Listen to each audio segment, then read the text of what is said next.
Distorsi, diskusi seputar situasi. Balik lagi bersama Ozan di sini. Di sini kita bakal membahas mengenai isu lingkungan. Mungkin kalian semua tahu bagaimana lingkungan saat ini, yang dimana kita sebagai penerus yang akan datang mungkin bisa lebih aware terhadap lingkungannya. Oke, membahas mengenai lingkungan. Kadang kita membicarakan mengenai media itu sering menggunakan media sosial hampir 80% dalam sehari itu. Bisa dibilang kita menggunakannya di siang hari, pagi hari, dari bangun tidur pun kita sudah menggunakan media sosial, terutama di Instagram ya, bagi kita yang sering mengekspresikan lifestyle kita di Instagram. Nah, pernah nggak sih kalian membahas mengenai isu lingkungan? Saya di sini buka-buka explore dan saya lihat ada yang namanya pemberitaan mengenai sampah, pengelolaan sampah, dan juga ada pemberitaan mengenai satwa liar yang itu menjadi interest terhadap diri saya sendiri. Oke, Ojan di sini sudah bersama narasumber yang akan membahas mengenai isu lingkungan. Mungkin dalam video ke depan ini kita akan membahas terkait media bisu dalam isu lingkungan. Oke, sekarang kita sudah bersama dengan narasumber di tempat ini. Aduh, enak banget tempatnya, adem banget ini di Vokasu Coffee House, Jalan Titiran nomor 86. Buat kalian sendiri yang ingin ngopi-ngopi di sini, ayo. Nah, makasih buat Vokasu juga, buat ownernya udah mengadakan tempat ini, oke. Nah, di sini saya sudah bersama dengan Bu Dini dan juga Pak Diki. Halo Bu, Pak. Sehat-sehat aja kan? Alhamdulillah. Aduh, makasih banyak sudah meluangkan waktunya untuk membahas terkait isu lingkungan ini. Nah, di sini Bu Dini ini adalah salah satu dosen saya yang pernah mengajar di Universitas Pasundan, dan juga Pak Diki ini salah satu lulusan Universitas Pasundan yang bergerak di bidang jurnalis, dan mungkin pengalamannya sendiri saya tertarik dengan pengalamannya ini, Bu. Pak, kesannya ini banget ya. Aduh, jauh kok umurnya. Alumni komunitas. Aja mending ya. Oke. Ini teteh Jadi dong. jadi gini, Bu, Ojan ini kan sering lihat-lihat Instagram. Nah, Ojan sering buka-buka Instagram, Ojan sering buka-buka explore. Nah, yang dimana algoritma Instagram itu terkadang apa yang kita lihat, itu topik pembahasannya itu lagi. Nah, Iya. dan kalau topik pembahasannya positif, ya mungkin yang munculnya positif-positif. Cuman kadang Ojan itu kan suka lihat cewek-cewek, Bu, di Instagram gitu. Senengnya itu ya. Iya, kadang buka lihat, ih cantik, Mau kenalan ya gitu itu ya? kan, Bu. Pas saya like, akhirnya kan muncul tuh di explore tuh apa yang kita sukai kan. Iya. Nah, kebetulan saya lihat di Yuki Kato, dia senang yang namanya satwa liar, dan kebanyakan kenapa jadi diekspos saya isu lingkungan semua ya, Bu ya. Ada yang membahas mengenai sampah, jadi saya interest terhadap itu, Bu. Dan saya ingin tahu bahwa lingkungan saat ini itu seperti apa, terutama isu lingkungan itu. Oke, sekarang di sini saya ingin mempertanyakan ke Ibu, terutama sebelum ke ranah medianya ya, Bu ya. Kita akan membahas mengenai apa itu isu lingkungan, Bu. Oke. Ya, terima kasih ya Iya. sudah kita bisa bertemu dalam kesempatan siang yang Saya cerah yang ini. terima kasih banyak. Aduh, Pak Diki, Iya. Ibu Dini udah meluangkan waktu banyak di Iya. sini. Jadi isu lingkungan itu sebetulnya adalah sebuah namanya isu ya. Isu Iya. itu kan sebetulnya adalah sebuah permasalahan. Nah, permasalahan itu akan muncul manakala adanya kesenjangan antara dasalan dan dasen, itu ya artinya yang secara teoritisnya atau konsepnya adalah yang seharusnya seperti ini, kenyataannya ternyata beda gitu. Nah, ada kesenjangan itu, maka muncullah sebuah permasalahan. Nah, kalau permasalahan tidak dikelola dengan baik akan menjadi sebuah krisis. Iya. Nah, isu-isu lingkungan biasanya itu akan yang sedang kita rasakan lah ya, yang sedang kita alami saat ini. Ini yang menjadi isu global adalah adanya climate change ya, perubahan iklim.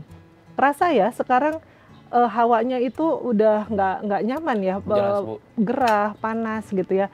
Bahkan ada riset dari BBC Today itu katanya di sekitar tahun 2002 ini sampai 2026 kita akan ada kenaikan suhu 1,5 derajat Celcius. Berarti terasa beda ya, tapi itu tidak disadari oleh kita semua bahwa kita sedang mengalami adanya perubahan iklim, dan kalau tidak dikelola dengan baik gitu ya, artinya itu ke depan kita akan menjadi sebuah krisis iklim. Krisis iklim itu tidak sederhana, itu akan menimbulkan berbagai dampak seperti adanya penyakit-penyakit baru mungkin seperti itu ya. Makanya kita nggak merasa bahwa COVID-19 mungkin karena gaya hidup kita yang cenderung abai terhadap hal semacam itu. Atau mungkin sampah yang tidak terkelola dengan baik ya. Kemudian ya termasuk polusi-polusi, pencemaran udara, pencemaran air akibat dari gaya hidup kita.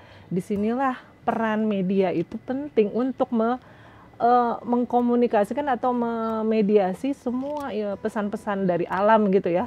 Termasuk bagaimana kita memperlakukan satwa liar dan sebagainya agar ekosistem alam kita tetap seimbang gitu sih sebetulnya. Ya, kita bisa tahu ya akhirnya isu lingkungan itu apa, dan keterkaitan masalah sinergitas media dengan yang namanya lingkungan itu semakin karena modernisasi mungkin ya Bu ya, Pak ya. Iya, pembangunan. Iya, karena pembangunan jadi kita semakin aware mungkin bagi sebagian orang yang fokus terhadap lingkungan itu bisa dipermudah akan hal itu. Namun nih, karena kan kalau kita membicarakan dipermudahnya atau modernisasinya, Ojan nggak mau so tahu di sini Bu. Ojan di sini, mendingan kita langsung bahas aja deh Bu ya ke Pak Diki. Nah, Pak Diki, kalau membicarakan mengenai jurnalis, orang nggak asing dengan yang namanya jurnalis, tapi kan orang hanya sekedar tahu jurnalis adalah seorang yang mengemas suatu pemberitaan.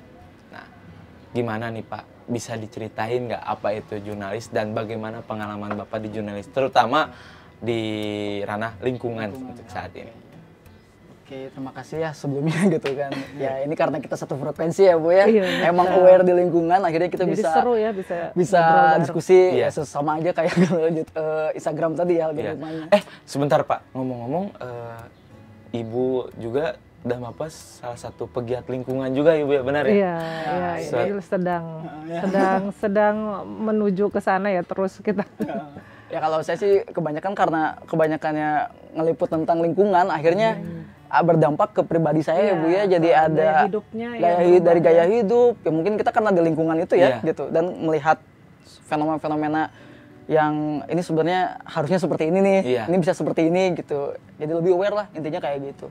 Nah kalau pengalaman di jurnalis juga mungkin udah belasan tahun lah ya gitu, ketika dari yang harian tiap hari harus meliput apapun gitu ya Bu ya, sampai akhirnya kesini-sini ada sesuai sama passion saya di lingkungan gitu ya, saya lebih suka untuk liputan, atau sekarang aktif juga di film dokumenter untuk kerjasama dengan NGO juga, ataupun untuk dokumenter pribadi gitu ya Bu ya, tapi tentang lingkungan banyaknya.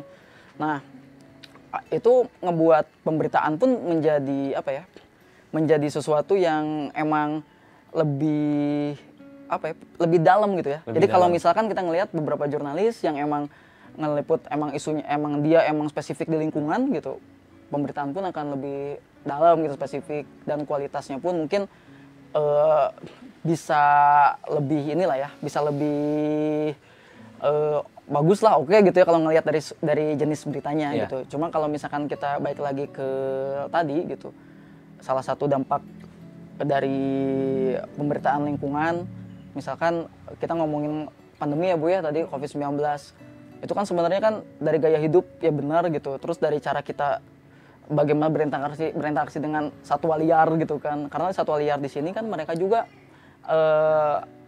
bisa menularkan penyakit juga ya. Ada zoonosis itu Bu. Ada, ya. Jadi ketika memperlakukan mereka tidak sesuai dengan di habitatnya gitu, apalagi kita mengkonsumsi gitu, itu akan berdampak juga ke keseimbangan alam dan ke manusianya sendiri. Karena kalau intinya gini, kalau misalnya kita ngebaikin alam gitu ya, alam juga pasti ngebaikin lah gitu kan.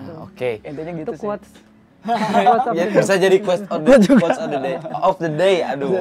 Nah, tadi sudah membicarakan mengenai sampah, membicarakan mengenai satwa liar ya Bu ya, dan tadi juga ada quote sedikit. Kita bakal break dulu sebentar mungkin ya Bu ya. Oke. Karena masih banyak yang ingin aku gali juga Bu mengenai isu lingkungan itu.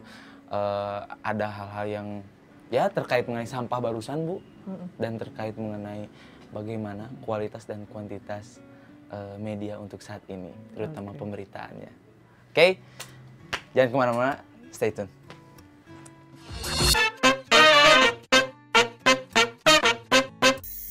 Oke, balik lagi di sini, distorsi diskusi seputar situasi. Masih di tempat ini, di Vokasu, Jalan Titiran nomor 86. Buat teman-teman yang ingin nongkrong langsung dengan alam. Di sini kita membicarakan, pas lagi ya Bu ya, Pak, membicarakan mengenai isu lingkungan di sini, ditemani dengan kopi. Pak, diminum dulu. Iya, Aku minum dulu, aduh haus. Iya, ini seger lah lagi siang. Oke, lanjut ya. Membicarakan mengenai isu lingkungan. Tadi sudah berbicara mengenai sampah, berbicara mengenai satwa liar, dan pegiat lingkungan yang dimana Pak Diki, Bu Dini ini salah satu pegiat lingkungan juga, teman-teman. Nah, aku mau membahas mengenai konsep pentahelik, Bu, yang pernah Ibu bahas sebelumnya, mengenai kelima aspek elemen ABCGM. Boleh dijelaskan nggak Bu, apa itu ABCGM? Oke, sebetulnya si konsep pentahelix ini ya, kelima aspek ini bisa digunakan dalam berbagai permasalahan, termasuk salah satunya isu lingkungan. Di pentahelix itu melibatkan 5 unsur, yaitu ABCGM, akademisi, bisnis, media, community, dan government ya.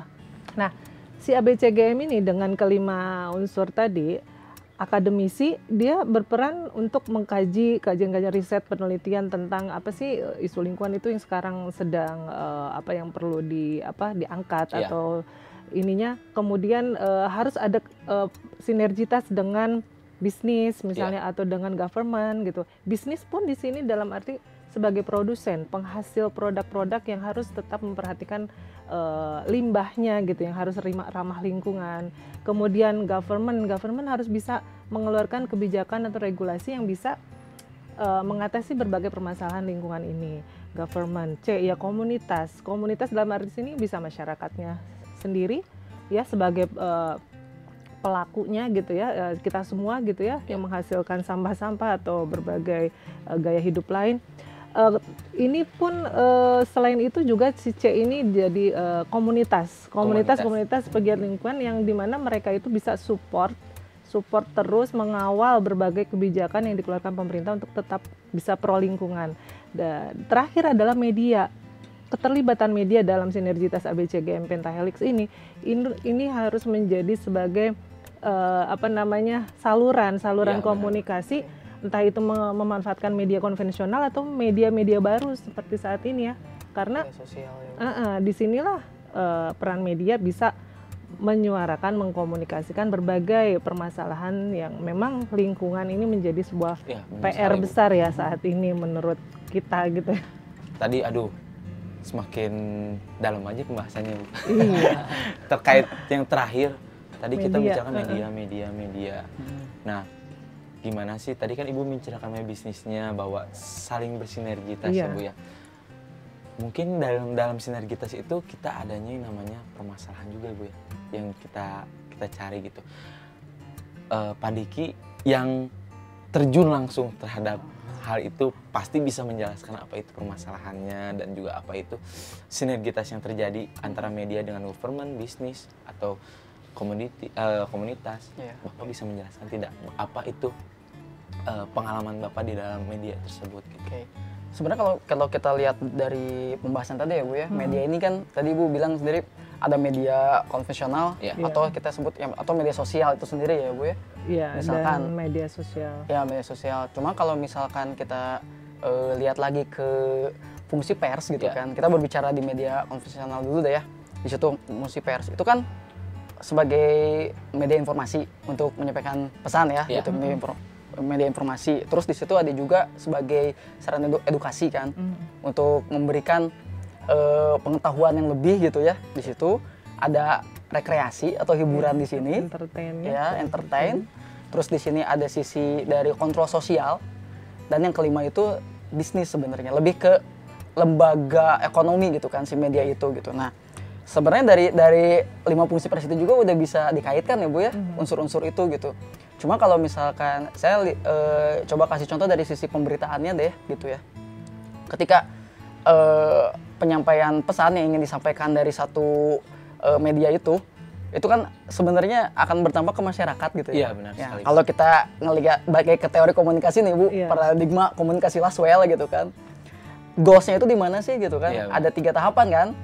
Dari sisi kognitif, afektif, sampai psikomotor gitu.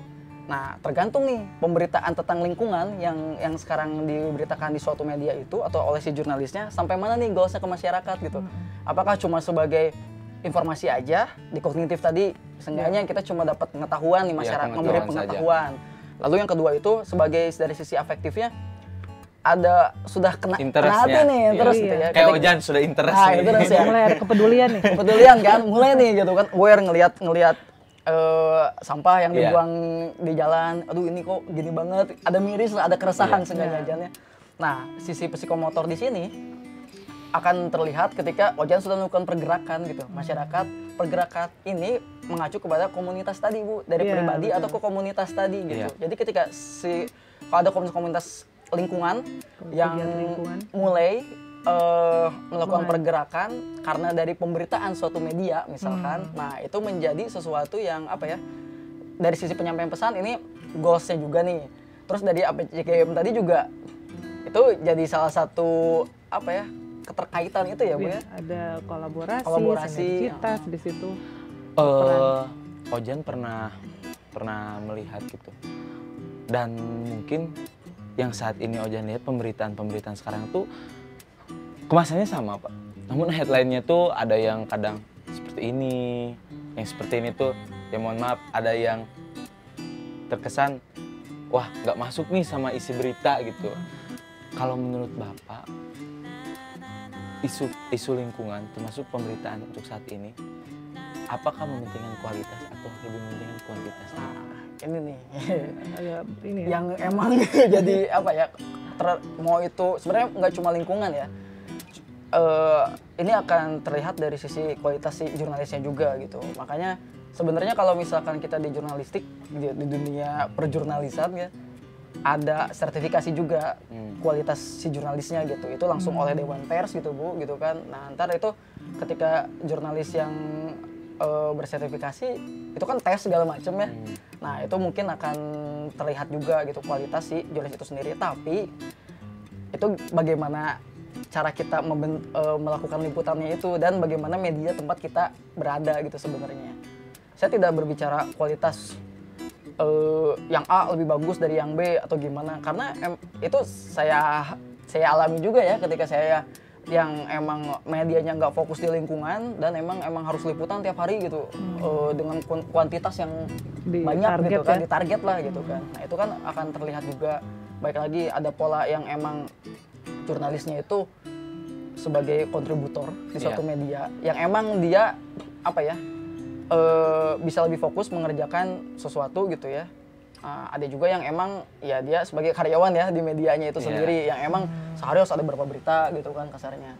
Nah itu akan kalau misalkan kayak pengalaman saya gitu ya ketika di lingkungan, ketika ngebahas suatu isu lingkungan mungkin 3 hari, seminggu, bahkan mungkin sebulan di dalam hutan gitu ya menggarap suatu isu lingkungan, mau itu satwa misalkan atau masyarakat adat gitu. Ya itu kebutuhannya untuk dokumenter misalkan, untuk suatu kualitas yang emang in-depth, feature yang in-depth ya. Pak, Ojan punya sedikit cerita nih, bahwa ada yang Ojan lihat di satu artikel yang membahas mengenai kualitas dan kuantitas itu. Ini mas, dia tuh seorang jurnalis yang diwawancarai bahwa sehari itu dia dituntut oleh media itu 8 sampai 12 pemberitaan. Yang dimana kan dia dituntut untuk pemberitaan isu lingkungan yang dari berbagai perspektif ya Pak ya. Nah, namun adanya koreksi dan lain halnya yang memungkinkan tidak bahwa suatu berita itu seharusnya diluncurkan seperti ini. Namun karena adanya koreksi dari media, entah itu ada kepentingan dan lain halnya, itu jadi terkikis yang dimana merubah si value suatu pemberitaan itu. Nah, menurut Bapak memang benar seperti itu adanya atau gimana Pak?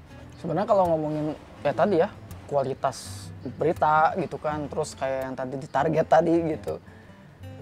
Mungkin nggak cuma di media ya, segala sesuatu ya. Kalau misalkan, kalau saya pribadi nih ya, mau mengerjakan sesuatu yang maksimal gitu, itu emang ada butuh spare waktu dan segala macam ya gue. Ngambil gambar aja misalkan ya, ngambil gambar yang emang geruduk buru-buru gitu, sama gambar-gambar yang emang agak apa ya, bisa kita terkonsep dulu gitu, nyantai, akan beda kan. Itu mungkin akan berpengaruh juga ya Bu ya ke proses penyampaian pesan ya. Iya. Karena teknis sudah mempengaruhi. Teknis juga kan. Ketika kita sudah mengkonsep suatu visual misalkan seperti ini, akan menyampaikan pesan seperti ini, itu akan beda lah gitu ketika emang dengan target atau yang emang waktu ya.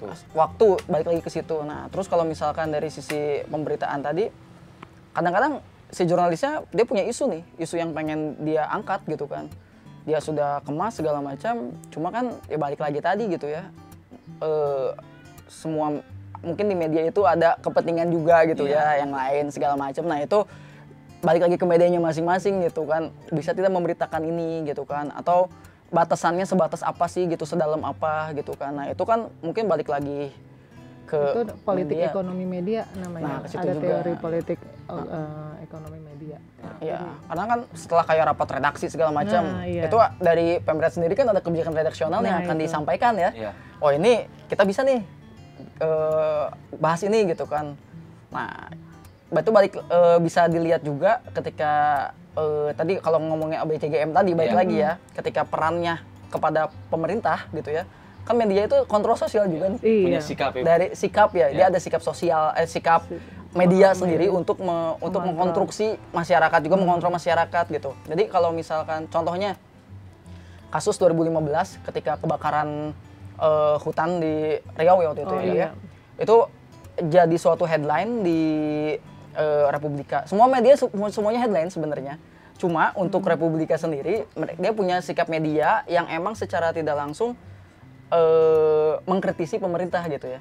Karena di headline itu dia cuma ada visual anak kecil lagi naik sepeda nutupin hidung, tapi satu halaman itu semuanya tertutup oleh kabut asap. Padahal di situ ada berita-berita yang kayak BBM turun gitu kan, ada apa gitu. Nah, di headline-nya itu. Headline itu kan sesuatu yang dianggap paling penting kan dalam suatu pemberitaan ya, makanya dibikin paling depan. Tapi semuanya tuh tertutup kabut asap gitu. Jadi secara semiotik nih kalau kita angkat nih ya Bu ya. Secara mungkin itu ada dari fotografernya, redaktur fotonya, lalu pemretnya udah ada kesepakatan untuk kita harus punya sikap nih sebagai media mengontrol sosial gitu dan mengkritisi pemerintah. Kita berbicara bahwa sekarang itu yang lebih penting itu menyelesaikan kasus kebakaran hutan ini gitu kan, maksudnya tuh bahkan headline atau apapun gitu, berita-berita yang lebih penting pun akan tertutup oleh kabut asap inilah. Ada istilah gitunya ya Bu ya kalau kita berbicara. Semiotik banget. Semiotik gitu ya. Nah, maksudnya keberanian seperti ini itu menjadi suatu sikap media yang emang bisa digunakan oleh si media itu sendiri untuk mengkritisi gitu kan. Karena kan sebagai fungsinya lagi si media ini bisa mengkonstruksi masyarakat juga untuk realitas yang ada. Peter Bager, Thomas Lukman Bu. Fungsi media massa itu kan salah satunya untuk surveillance itu ya, untuk mengangkat isu-isu yang memang dianggap penting, kemudian nanti public awareness-nya kan muncul ya. Bisa dari medianya itu sendiri. Kalau kita lihat dari agenda setting aja ya. Karena agenda setting itu berbicara agenda media, agenda publik, dan agenda polisi ya, kebijakan. Nah, dari sisi agenda media sudah dianggap penting gitu, itu akan menjadi perbincangan mungkin ya, jadi kontroversi di masyarakat, jadi semacam harus memperhatikan itu gitu ya, sesuatu yang harus perlu diangkat. Kemudian pemerintah pun akan bergerak kan, bisa jadi ini menjadi sebuah regulasi baru atau harus apa yang sikap pemerintah, kebijakan yang harus diambil. Sama halnya beberapa pekan yang lalu ya, pertengahan Mei ini saya juga sempat melihat headline news di harian baru. Mungkin tadi di harian Republika ini di Kompas. Sebetulnya kalau masalah sampah itu kan biasanya momentumnya saat HPSN ya, Hari Peduli Sampah Nasional di bulan Februari tanggal 25 Februari biasanya, 21 Februari. Nah kalau kemarin itu kan Mei ya, Mei itu 2 hari berturut-turut, 19 dan 20 Mei nggak ada momentum masalah mungkin isu sampahnya ini kenapa diangkat, dan itu pun di harian Kompas gitu ya, headline besar dengan topiknya kota penyumbang sampah terbesar di Indonesia. Sebelumnya bahas bahwa sampah di Jakarta tuh sudah menjadi darurat sampah dan penghasil menimbulkan timbulan sampahnya itu di Jakarta sampai 7.000 ton per hari, dan sampai kalau di infografisnya itu gambarnya itu sudah melebihi Monas dan menara apa tuh yang tertinggi itu di Malaysia, enggak Malaysia terus di Dubai ada. Itu diilustrasikan seperti itu, sehingga menyadarkan mungkin kalau Kompas ya memang segmentasi pembacanya kan juga kan menengah ke atas dan well educated ya. Nah masalahnya kadang kita ini punya pesan tentang berbagai isu lingkungan, permasalahan seperti ini, nggak semua akan baca Kompas juga ya. Iya. Nah, di sini apalagi sumuran saya gitu. Atau masyarakat yang tidak aksesibilitas terhadap medianya minim gitu ya. Mereka ya kesehariannya boro-boro baca koran, mikirin perut gitu ya. Sehari-hari yang penting saya bisa makan gitu, boro-boro mikirin masalah itu gitu. Akhirnya bagaimana nih peran media ini agar bisa menyasar semua gitu ya. Sehingga pendekatannya tentu akan berbeda, bukan mediated, bisa jadi non mediated gitu ya, bisa jadi para aktivis lingkungan, pegiat kelompok-kelompok komunitas ini pendekatannya melalui misalnya door to door education, tapi mereka juga bersinergi dengan program pemerintah, bisa jadi melalui penyuluhan atau bahkan atau bisa juga memanfaatkan berbagai media konvensional di radio atau di TV kalau misalnya berita televisinya diangkat di situ. Berarti lagi asik ngobrol Ibu ya, tapi kita harus break dulu sejenak Bu mungkin ya untuk melanjutkannya lagi. Tapi jangan kemana-mana, kita akan membahas mengenai tadi Ibu membahas mengenai medianya dan ada juga pegiat lingkungan Ibu. Ngomong-ngomong, Ibu dan Pak Diki itu saya ingin tahu gitu pola hidup, gaya hidup yang terjadi untuk saat ini gitu. Dan saya dengar ada yang namanya zero waste. Kita pasti penasaran apa itu zero waste ya. Nah, oke, balik lagi. Jangan kemana-mana. Stay tune, oke?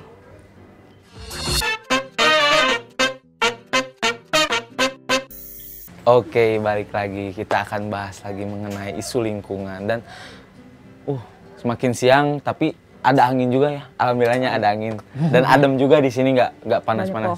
Iya. Makasih juga buat Pokasu, balik lagi di segmen ini udah nyediain kopi dan tempat yang cozy banget lah buat anak-anak seusia kita, oke? Nah, di sini membahas mengenai bagaimana pola hidup, gaya hidup ya Bu ya, yang diibaratkan dekat dengan lingkungan gitu. Aware terhadap lingkungan, otomatis kan aware itu jangan hanya sekedar informasi aja ya Bu ya, benar tidak? Bahwa kita tuh aware juga terhadap, harus berinteraksi juga, harus berinteraksi. Nah, kita penasaran, tadi yang saya sebutkan, interaksi apa atau pola hidup apa yang mesti diubah untuk kita gitu, agar mencintai lebih dekat dengan lingkungannya, menjaga lingkungannya Bu, terutama dalam kaitan zero waste itu Bu. Ibu bisa jelasin nggak sih ke teman-teman apa itu? Iya, oke, zero waste itu sebetulnya adalah gaya hidup nol sampah ya kalau di ini kan, tapi sebetulnya itu sesuatu gaya hidup yang luar biasa ya, harus menjaganya, itu challenge lah kalau saya bahasa bilang, tantangan untuk diri sendiri ya minimal kan, karena untuk menuju zero waste itu kita itu paling tidak harus memulai dari konsep 3R. 3R itu reduce, reuse, dan recycle. Tapi reduce-nya ini mengurangi ya, mengurangi. Bahkan kalau di Bandung itu ada program Kang Pisman, kurangi pisahkan manfaat, versi Sunda ya, Kang Pisman. 3R juga. 3R. Nah, sebelum zero waste itu sebetulnya kalau buat saya challenge-nya less waste ya. Jadi mengurangi, meminimalisir menghasilkan sampah. Artinya apa, gaya hidup misalnya membawa kantong sendiri untuk belanja-belanja. Kantong kain gitu ya, Bu ya? Kantong kain yang bisa digunakan lagi. Kemudian sedotan ya, sedotan yang stainless gitu ya, harus punya beberapa. Kemudian tumbler. Jadi ya apalagi kalau kita minumnya sudah mending pakai gelas aja ya, tinggal dicuci kan ya. Atau misalnya bawa misting ya, kalau kita beli seblak, beli apa tuh, udah beli pentol depan kampus ya. Iya benar, saya suka beli di situ. Bawalah misting gitu. Ini gaya hidup yang agak mungkin jadi ribet ya. Jadi tas itu karena kebiasaan juga ya, Bu ya. Tapi artinya gaya hidup ini memang harus mulai diubah. Seperti sebetulnya kayak saya ini mencoba untuk di rumah jadi lebih banyak tanaman hijau-hijau ya, untuk bisa ada oksigen kan di rumah ya, di dalam rumah. Sementara itu juga saya mencoba mengubah, saya mengurangi menggunakan sampo berbahan kimia yang biasa dipakai gitu. Jadi berubah ke menggunakan buah-buahan, pakai jeruk lemon gitu, tergantung jenis rambutnya. Jadi diperas, digosok, dan ke rambut pun alhamdulillah lebih sehat. Udah challenge ini udah dilakukan udah 2 bulan terakhir lah, alhamdulillah. Mudah-mudahan masih tetap istiqomah. Amin. Dan istiqomah ini bahasanya konsep Islami semua. Berarti yang saya tanggepin di situ, Bu, kalau zero waste itu mengurangi sampah-sampah yang tidak bisa atau bukan tidak bisa, jangkauannya susah untuk didaur ulang ya, Bu ya. Artinya gini, karena sampah itu yang harus kita pahami adalah punya jenis tersendiri, jenis-jenisnya itu banyak. Kalau kita itu kan cuma dipisahkan, itu harus paling tidak yang organik, yang sisa makanan, sisa dapur ya gitu ya, yang kembali lagi bisa ke alam, bisa dimanfaatkan jadi kompos. Karena itu akan terurai dengan tanah-tanah yang ada di sini. Langsung aja ditimbun gitu ya, kita bikin lubang, terus timbun lagi dengan tanah. Jadi makanan sisa kita tuh tidak tercampur dengan sampah-sampah anorganik lain di tempat sampah yang terbawa ke TPA atau ke tempat pembuangan akhir. Kenapa hal ini harus dilakukan? Karena ternyata komposisi sampah terbesar, timbulan sampah terbesar itu sampah organik, ini 60% gitu paling banyak. Dan itu yang menimbulkan gas metana yang akan menjadi bahan peledak, namanya gas metana ya. Semakin lama si organik ditumpuk itu kan akan menimbulkan fermentasi. Disitulah muncul gas metana yang akan jadi potensi ledakan seperti halnya di Leuwi Gajah. Ini yang saya menjadi merasa ini harus saya mulai berubah gitu. Minimal untuk diri sendiri, saya kemudian share story gitu ya di dalam medsos saya. Paling itu yang bisa saya upayakan. Berarti kita tadi membicarakan mengenai gas metana ya, Bu ya, meledak, dan media lagi, Bu, yang terjadi saya lihat itu di pemberitaan meledaknya longsornya Leuwi Gajah ya, Bu ya. Tahun 2005 itu. Itu karena sampah lagi ya, Bu ya, berkaitannya. Nah, di sini Ojen juga pernah nonton nih, Bu, pernah nonton dokumenter Pak Diki mengenai Kampung Baduy, Pak. Nah, bisa dijelaskan nggak, Pak, dalam video itu kan berkaitan juga dengan sampahnya, Pak ya. Nah, Bapak bisa menjelaskan pengalaman Bapak waktu meliput, membuat observasi dokumenter di sana itu gimana? Jadi sebenarnya kalau dibalik lagi ya gitu, bukannya Baduy zero waste atau gimana ya. Sebenarnya zero waste itu kan kalau kata Ibu bilang gaya hidup gitu. Iya seperti itu gitu ya. Bahkan kalau di masyarakat kita dari zaman dulu sebelum mungkin mengenal plastik, ya sudah zero waste ya, Bu ya, gitu. Maksudnya semua yang digunakan itu organik dan emang bakal kembali ke alam lagi gitu kan. Nah, itu tuh kalau ngomongin dokumenter yang itu, jadi saya bareng sama Siska waktu itu di ini nih, Zero Waste Adventure. Zero Waste Adventure gitu kan. Mungkin dari tahun 2015-an dia bikin buku kan tentang Zero Waste Adventure, lebih ke pendakian di sampah-sampah di gunung gitu. Nah, sekitar tahun 2018 kita coba garap film dokumenternya gitu ya. Siska sama saya juga gitu ke suku Baduy. Karena kita berharap masih ada unsur-unsur zero waste yang bisa kita ambil di sana gitu ya. Kita bisa dokumentasikan gitu kan.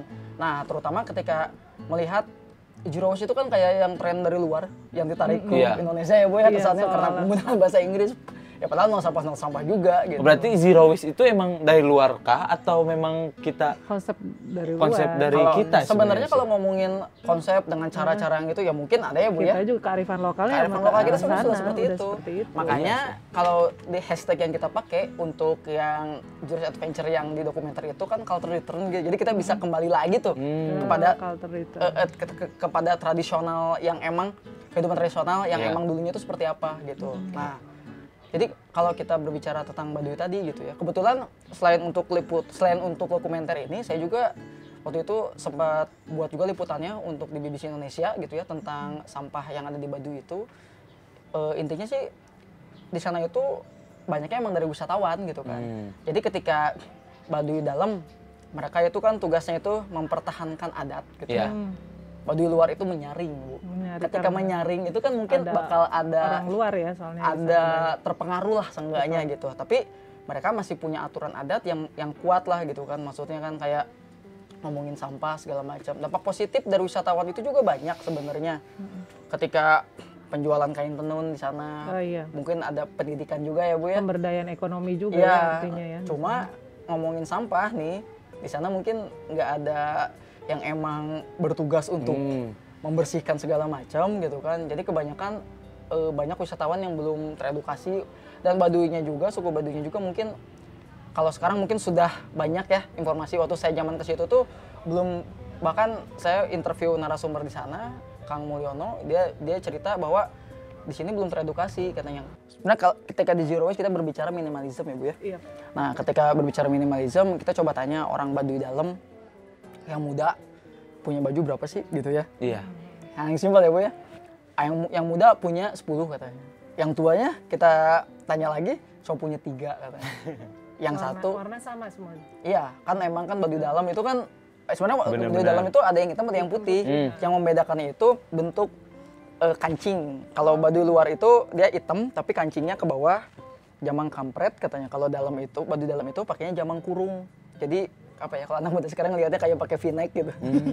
Nah, yang dimasukin jamang kurung gitu kan. Nah, itu yang ngebedain di sana gitu. Nah, dari tadi masalah minimalism baju ya Bu ya. Terus kita angkat juga tentang toiletrisnya gimana di sana gitu kan. Orang Baduy dalam itu mereka tadi mirip yang Ibu lakukan gitu ya. Ketika cuci rambut pakai lime gitu misalnya ya Bu ya. Pakai lidah buaya misalkan apa. Terus kayak untuk gosok-gosok badannya nggak pakai sabun, mereka biasanya pakai batang honje.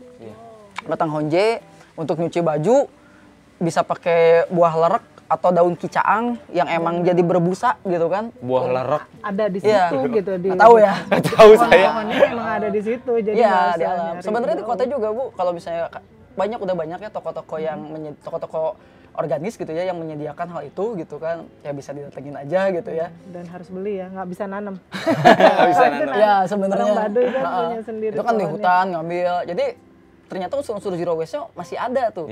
Cuma emang di sini ada sesuatu yang bergesekan dari faktor modernisasi tadi ketika wisatawan datang tadi ya. Nah, bahkan saya interview orang Baduy yang emang desanya itu salah satu desa wisata, dan desa wisata di sini mereka itu jadi ini ya, jadi banyak warung-warung yang dibuka.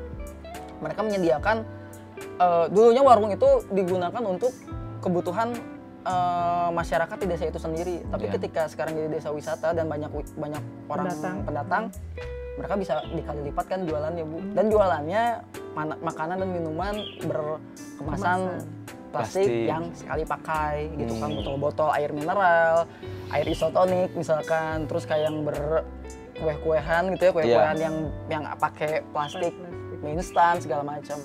Nah, kalau balik lagi ke gaya hidup gitu, sebelum membuat dokumenter itu kan saya juga udah going to zero waste ya Bu ya, di kehidupan going to lah gitu, karena untuk benar-benar nol sampah butuh proses juga ya Bu ya, gitu. Challenge itu. Justru ketika kita ke sana, kita mencoba zero waste di sana itu sebenarnya masih banyak ya. Di sana tuh bisa ngejual kayak gula arennya, kerajinan-kerajinan atau gimana. Cuma kata yang punya warung di sana gitu ya, di liputan saya di BBC News Indonesia bisa dilihat juga. Nah, di situ katanya itu nggak laku sama masyarakat yang beli, karena yang di sini tuh lebih suka ya jual makanan-makanan yang kayak di kota lah gitu katanya. Ringan. Gitu. Ya, jadi image orang Baduy pun berpikir makanan yang enak itu makanan-makanan yang di kota. Masa ketika kita nongkrong nih makan ya bareng, saya bawa telur dibungkus pakai besek gitu ya Bu ya. Terus pokoknya semuanya mencoba zero waste lah ke sana gitu. Nah mereka itu berpikirnya kok Kang Diki nggak suka makanan, sama timnya nggak suka makanan yang enak-enak katanya. Emang yang enak-enak yang gimana? Ya biasanya kan bawa sosis katanya, bawa apa yang wisatawan lain olahan gitu. Ah enggak, menurut saya ada sayur asem asin gini juga enak, itu mah selera Pak, gitu ya. Bukan berarti makanan kota atau gimana. Makanya justru kalau saya pribadi sebagai wisatawan nih ya datang ke sana, ingin ke Baduy itu merasakan suasana di suku Baduy, bagaimana cara kita hidup tradisional di sana tanpa listrik, makanan apa yang mereka makan gitu ya. Ya mencoba berkehidupan seperti mereka lah gitu ya Bu ya. Nah itu akan jadi sesuatu yang apa ya, edukasi juga ya, maksudnya untuk ke masyarakatnya, untuk dari dokumenter itu untuk ke masyarakat Baduy, untuk masyarakat wisatawannya gitu kan. Nah itu emang jadi apa ya, tantangan ya Bu ya. Mindsetnya jadi kalau ada pendatang tuh jadi seperti berubah ya. Mindset masyarakat Baduynya juga kan soal makanan enak gitu. Ternyata kayak gitu. Berarti yang saya tangkap di sini, aduh, kita kan sudah lebih dalam menjelaskan mengenai itu, tapi kayaknya Ojan tuh masih ingin menanyakan banyak perihal mengenai isu lingkungan sebenarnya. Cuman kan kita yang saya tangkap dari barusan, bahwa pembicaraan mengenai zero waste itu adalah mengurangi atau meminimalisir sampah ya Bu, terkait 3R itu. Kang Pisman itu yang tadi disebutkan ya kalau di Bandung itu. Dan terkait medianya pun sendiri membahas mengenai isu lingkungan itu sebenarnya lebih luas. Cuman kitanya sendiri, termasuk Ojannya sendiri mungkin ya Bu ya, yang kurang aware terhadap hal itu. Yang dimana media itu tidak bisu dalam lingkungan, tapi media itu saling berkeinginan atau mempunyai semangat yang tinggi untuk bersinergi dengan komunitinya. Yang tadi dengan komunitasnya, masyarakatnya sendiri, dengan governmentnya sendiri untuk membuat suatu kebijaksanaan agar menjaga lingkungan ini, benar nggak Pak? Nah, oke, kita ada di tahap akhir nih Bu. Karena yang ingin aku tanyain tuh lebih dekatnya lagi, mumpung ada Ibu dan Pak Diki. Gimana agar membuat anak-anak penerus bangsa ya Bu ya. Terutama saya juga khawatir Bu, aduh saya 2030, 2040 bisa punya anak, masih bisa lihat anak saya nggak? Masih ada nggak? Atau udah kiamat nih? Saya pikirkan kayak gitu. Karena sekarang hujan pun kita nggak tahu kapan hujan. Paginya panas yang tadi Ibu bicarakan kan, paginya kayak cuacanya bagus, terus kayak sekarang nih agak mendung sekarang kan. Nah, ini kan gara-gara krisis iklim. Tapi yang ininya gini ya Bu ya, jangan dulu jauh-jauh ke kiamat atau gimana. Iya. Anak cucu Ojan bisa merasakan sampah Ojan saat ini enggak? Karena yang ngomongin sampah plastik itu kan ratusan tahun. Waduh. Kayaknya itu jadi takut tersalahkan. Intinya gitu sih, itu yang memotivasi mungkin ya Bu ya, seenggaknya. Gimana nih sarannya dari Ibu Dini atau dari Pak Diki untuk teman-teman? Oke, kalau menurut saya ini sebetulnya kita harus bisa memposisikan diri, harus bisa berkontribusi terhadap apapun ya, terhadap kebaikan-kebaikan yang bisa menjadi virus kebaikan ya, menyampaikan sesuatu yang memang positif, bisa teman-teman semua itu saling aware gitu ya, saling berbagi informasi. Terutama selama ini kan kita sudah dekat dengan berbagai media ya. Bisa jadi kita sendiri bisa menjadi pelaku atau komunikator untuk menyampaikan berbagai pesan-pesan yang misalnya bisa mengangkat isu lingkungan gitu. Karena apa tadi ya, kalau kata Ojan bilang, gimana nih tahun 2050 yang memang notabene anak-anak milenial sekarang nanti tuh generasi Z nanti tuh udah jadi orang-orang yang memang menguasai di masa itu gitu ya.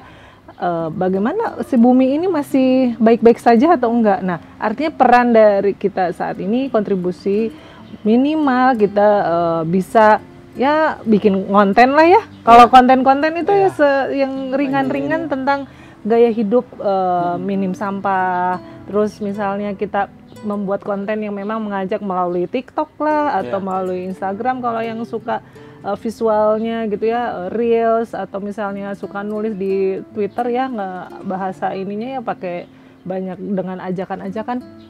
Nah di sini artinya kadang gini lah, media itu juga sesuatu yang misalnya konten yang menarik gitu kan bisa diviralkan ya. Benar. Anak muda sekarang itu sesuatu yang berbeda bahkan bisa jadi viral dan di situ bisa menjadi dipopulerkan lagi atau bahkan dia sebagai menginfluence orang-orang terdekatnya gitu, orang-orang sekitarnya.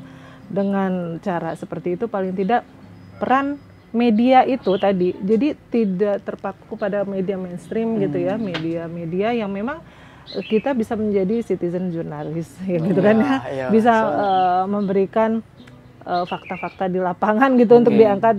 Pada akhirnya saya sih berpesan ya sebagai mungkin dari generasi milenial sebelum saya bukan milenial. Ya berpesan kepada kita semua bahwa kita sama-sama jaga bumi ini, rawat bumi ini dengan cara hidup kita yang semakin pro lingkungan lah ya, gitu menjaga. Dari Pak Diki gimana nih? Kalau tanggapan yang tadi seperti Ibu gitu, terkait pemberitaannya, terkait lingkungannya itu Bu. Kalau dari sisi lingkungannya, ya pastilah yang keluar dari pemikiran-pemikiran pegiat lingkungan pasti sama kayak Ibu ya, gitu ya. Saya nambahin aja mungkin, kalau misalkan sekarang kan yang disebut media itu ya, ini tadi ngomongin citizen journalism, ketika kita bebas berekspresi di media sosial gitu, lebih bijak aja menggunakan si media sosial itu sendiri gitu. Karena gini ya salah satu contoh misalkan ada pemberitaan misalkan ya tentang hutan yang rusak gitu ya, atau kayak kemarin di BBC Indonesia juga sempat dibahas ada macan harimau ya yang mati kena kejerat gitu kan segala macam. Cuma maksudnya gini, ketika hutannya tidak baik-baik saja gitu, ada sesuatu kita itu harusnya bisa lebih memperbaiki hutannya itu kan. Maksudnya kita ikut melestarikan hutannya seperti apa. Bukan satuannya kita bawa ke rumah lalu kita pelihara di rumah. Apalagi dijadiin konten kan kasarnya. Sekarang kayak banyak gitu. Kayak gitu. Ya gimana ya. Sekarang sih tapi untungnya gitu ya banyak juga teman-teman influencer ya seperti taruhlah kita melihat Manohara yang aktif mengkampanyekan stop siklus lumba-lumba gitu kan ya. Terus ada juga Sherina di orang utan gitu mengkampanyekan tentang orang utan seperti apa. Mungkin tadi sempat bahas juga Yuki Kato gitu ya. Jadi tidak semua influencer seperti itu gitu ya. Ada juga yang emang mengkampanyekan gitu. Saya juga ketika dari sudut pandang jurnalis ataupun jadi masyarakat gitu ya yang emang aware kepada lingkungan gitu ya. Menggunakan media sosial, saya bisa menggunakan media sosial dan emang media tempat saya liputan lah kasarnya kayak gitu untuk mengkampanyekan itu ya Bu ya tentang lingkungan, mau itu tentang satwa liar, mau itu tentang sampah gitu kan.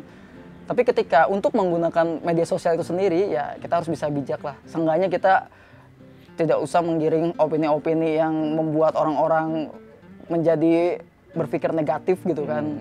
Karena ya itu balik lagi ke kitanya sendiri gitu. Jadi ketika si satwa dibawa ke rumah gitu ya, mungkin ada satwa itu dilindungi atau tidak gitu ya. Dilindungi itu jelas ada undang-undangnya gitu kan ya. Itu seperti apa. Tapi untuk yang tidak dilindungi pun nggak bisa sembarangan kita bawa ke rumah ya gitu atau ke lingkungan tempat kita tinggal karena ada 5 aspek kesejahteraan satwa yang harus kita perhatikan ya Bu ya di situ gitu kan. Ya mau itu tentang bagaimana cara dia mengekspresikan ke tingkah laku liar mereka, dari makanannya, dari mungkin ya birahinya juga gitu, itu harus kita perhatikan. Jadi lebih baik kita perbaiki alamnya, habitatnya, biar para satwa ini bisa kembali hidup dengan sesuai habitatnya lah gitu. Kalaupun dia di hutan ada kasarnya dimakan predator atau gimana, itu sudah jadi rantai ekosistem. Ekosistem siklusnya seperti itulah kasarnya. Jadi hukum alam gitu. Tapi seenggaknya tidak ada kita sebagai manusia nggak terlalu banyak mendominasi mereka lah gitu seenggaknya. Kayak gitu sih. Oke.